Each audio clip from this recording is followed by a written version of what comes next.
Labas vakaras, gerbėmieji. Sveiki atvykę pas mus į studiją.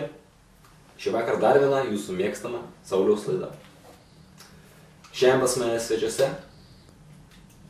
Ar žinote kas? Augirdas Amplot. Sveikas, Augirdai. Sveikas, Sauliau, malonu čia būti. Ir sveiki visi be abejo. Matome. Augirdas gerai nusiteikęs. Šiandien sužinosime kažką apie daugiau. Tai Augirdai. Pirmas klausimas galbūt, kuris man šauna į galvą, tiesiog dabar aš visada, stebėdamas jūs per televiziją ir radijo transliacijos, išgirsdamas jūsų vardą, pavardę, klausas, kas tai per pavardė Amplot. Nesu tokios dar girdėjęs, ar kažką gal papasakosite žiūrovams. Taip, žinai, bet kad tas pokalbis sklandžiai vyktų, aš Sauliau to atvažiavau kažką šį vakarą į studiją. Ne, kad mes tiesiog gražiau praleisime laiką, tai tau... Nu ką tu, Augi, nereikėjo. Reikėjo. Atsidarom ir išgersim, ne, kol čia vis tiek gražiau vyktų. Na, žinote, aš kaip visada sakau, kokia Sauliaus laida be netikėtumo. Tai dėkui, iš tikrųjų, Augi, nustebinai, malonu. Sveikata.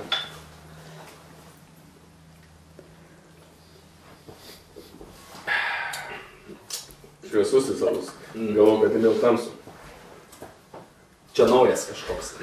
Taip.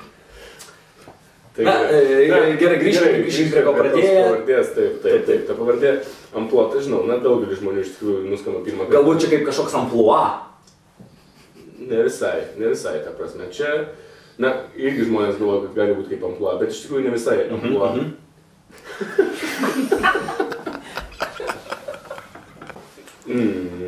Ne. Tai nėra amplua, ta prasme. Tai matai kaip, Sauliau, aš atsimenu tais laikais, kai mane mama gimdė, ta prasme, tai buvo kažkaip sakė, žmonės susirinkę visi žiūrėjo, sako, Kamplot. Amplot. Ir taip ir gimė ta pavardė. Supratau. Tai nėra, reiškia, tikroji jūsų pavardė, bet tiesiog gimimo momentu jums buvo jinai priskirta. Iš esmės, taip sakykim, žinai, ta prasme, nes mano mamos pavardė iš tikrųjų yra kitokia biškyčia. Amplot ir... Amplotinė turbūt. Ne, prancūziška Amplot. Excusez-moi. Nes mano tėvas iš tikrųjų buvo žemaitis. Gediminas Amplot. Amplot, Kampaplot ir Ampaplot. Tai reiškia Žemaitijoje jūsų šaknis, ar ne?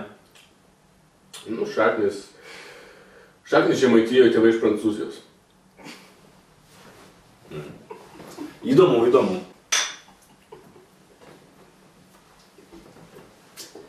Augi, kas atvedė tave pas mane į laidą?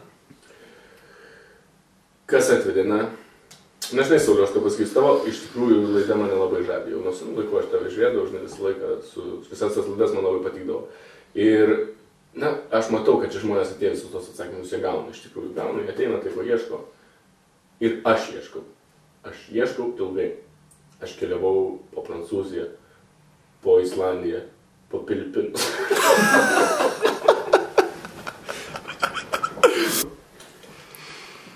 Aš keliavau daug. Po Islandiją, po Prancūziją, po Filipinus. Taigi, Sauliau, žinai, aš keliavau daug iš tikrųjų. Po Prancūziją, po Islandiją. Tai va, žinai, Sauliau, aš iš tikrųjų daug keliavau, žinai. Po Prancūziją, po Islandiją, po Filipinus. Mėgį kokią vien, kad ženklą būtų, žinai, parodyti. Tie Filipinai labai kažkaip įpingai. Ir neradau niekur to savo laimės, žinai. Kažkaip visą laiką jaučiau to širdį tuštumą kažkokią. Kažko lyg trūko. Va. Ir, iš esmės ir atėjau pas tave. Aš žinau, kad tu geras psichologas, galbūt iš tikrųjų padėsi man žvelgti kažkur. Tai, kas ten slypi to mano širdį gilioj. Augi, tai tu, kaip galbūt ir daugelis, bet ir tu taip pat, sakai, atvykęs ieškoti atsakymų. Sauliau, taip. Bet ar tu uždavei savo tinkamus klausimus? Aš atėjau čia sužinoti galbūt tinkamų klausimų. Aš savo visą laiką užduodu tos klausimus, bet kol dar neradau atsakymą, nežinau, ar jie tinkami. Taip, tada pataikai teisingai. Aš tau užduosiu klausimą, tu man pateiksi visus atsakymus. Klausimas šį kartą, mėly žiūrovai, bus gana netikėtas, nes jis nebus tiesiog klausimas, kažkas tokio verbališko.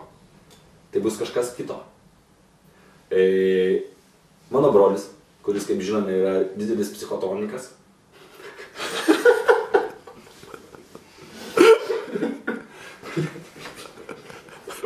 Mano brolis. Ar žinote, Augi, kas yra mano brolis? Psichotronikas turbūt. Nežinau, ar esi girdėjęs apie jį, jisai yra garsus pasaulio psichotronikas.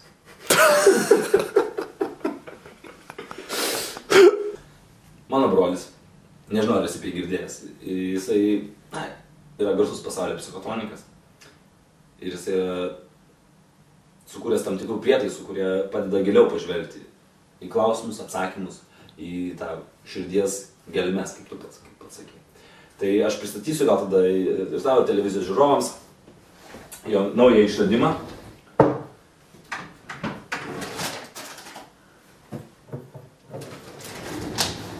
Klausimų mašina. Ar sutinki išbandyti šią mašiną? Be abejo, atrodo, skamba įdomiai, kaip sakant, aš už tai, už netikėtumus, už iššūkius ir už naujas pažintis. Puiku. Jūs visi esate liudytojai. Žmogus pats sutiko. Tai pirmyn. Čia aš kaip suprantu, akiniai yra, kaip man jos... Tiesiog užsidėkite, taip. Na, pabandom. Taip. Ir gali. Pirmiausia, pasakyčiau, kad jums jie puikiai tinka. Galbūt netgi galėsite kažką panašaus pritaikyti ir savo sceninėje veikloje. Ačiū. Na, jeigu jūs jau pasiruošęs, tai galim pradėti. Pradedam. Sauliau, galvokite apie jūrą. Galvokite apie bangas. Jos lėtai ir lėtai ir lėtai. Lėtai ir lėtai skalauja smėlį. Jūs esate ramus, kaip ta jūra. Dabar gerbiami žiūrovai, mes jungsime. Labai ramus. Augi, ar jūs tikrai ramus? Labai. Įtariu, kad Augis nėra visiškai ramus, bet pasiekėm kiek galėjom. Metas jungti mašiną.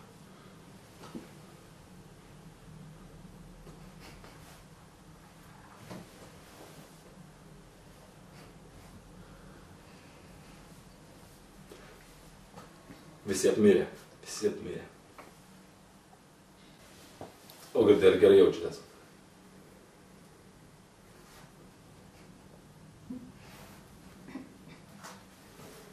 Jis į transę. Reiškia, aparatas suveikia. Reiškia, jisai jam užduoda klausimus. Tai, normali reakcija, galbūt klausimų.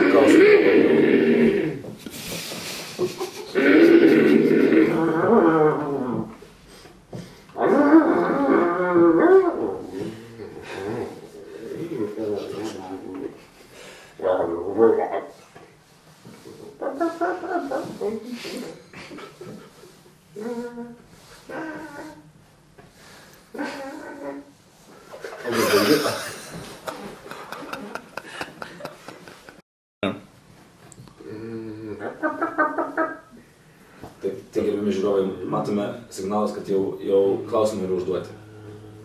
Turime dabar nutraukti seansą.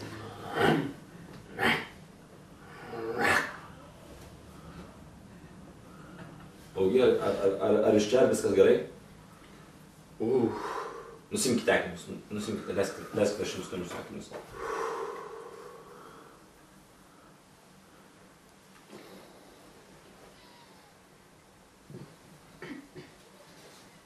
Wow. Ar gavote klausimą, Augi? Ar gavote klausimus?